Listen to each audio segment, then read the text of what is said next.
আসছি পরবর্তী খবরে। বাবা, জ্যাঠা, কাকা সকলেই বেঁচে, কিন্তু প্রত্যেকেরই ডেথ সার্টিফিকেট তৈরি, সবটাই ভুয়ো।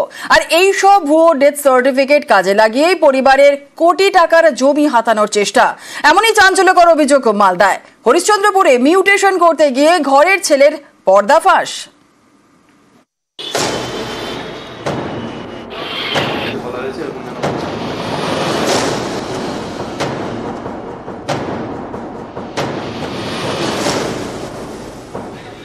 মালদার হরিশ্চন্দ্রপুরের রায় পরিবার, 3 ভাই, পীযূষ কান্তি, তুষার কান্তি এবং শিশির কান্তি, সকলেই বেঁচে।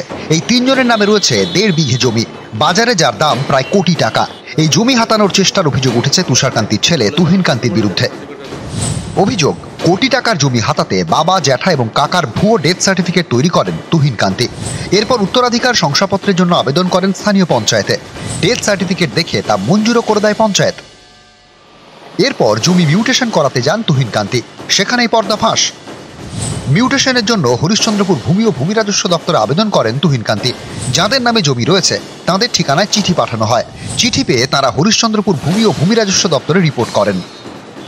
এতেই ধরা পড়ে যায় বাড়ির ছেলে তুহিন কান্তির কীর্তি। কিছু দেখার কিছু নয়, আমি শুনতে পেলাম যে একটা ডেথ সার্টিফিকেট, আমি অফিসে গিয়ে বিয়ে করেছি। বিএলআর অফিসে গেছিলেন? হ্যাঁ, দেখলাম। এ নিয়ে জেলা প্রশাসনে লিখিত নালিশ করেছেন হরিশ্চন্দ্রপুর ভূমি ও ভূমি রাজস্ব দপ্তরের আধিকারিক।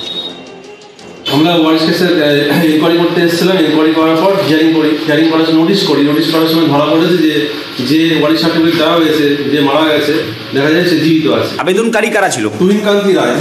বাবার নাম হচ্ছে তুষার কান্তি রায়। উনি আবেদন করেছিলেন একটা মিউটেশন কেস। এরকম কাজ ধরা পড়লে সঙ্গে সঙ্গে ব্যবস্থা নেওয়া হবে। মালদা থেকে সেবক দেব শর্মা, নিউজ 18 বাংলা।